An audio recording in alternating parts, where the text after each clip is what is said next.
Hi అండి, YouTube ప్రేక్షకులకు నమస్కారం. ఈరోజు వరుడు కావలెను అన్న విషయం గురించి మాట్లాడుకోబోతున్నాము. ఈ అమ్మాయి యొక్క వయసు 22 సంవత్సరాలు.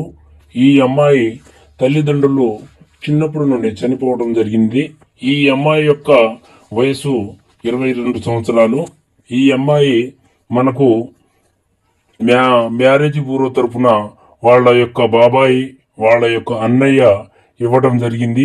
వీళ్ళు మనకు మంచి సంబంధం ఎక్కడైనా ఉంటే వాళ్ళకిచ్చి పెళ్లి చేయాలని ఆలోచనతో ఈ అమ్మాయిని మాకు మా మ్యారేజ్ బ్యూరో తరఫున ఇవ్వడం జరిగింది. మా మ్యారేజ్ బ్యూరో కనకదుర్గ గుడి దగ్గర, విజయవాడ మా యొక్క అడ్రస్సు. మీరు కావలసిన వారు ఎవరైనా ఉంటే ఈ స్క్రీన్ మీద ఉన్న నెంబర్ను సంప్రదించి మీ యొక్క అడ్రస్ను పంపిస్తే ఈ అమ్మాయిని ఇవ్వగలరు.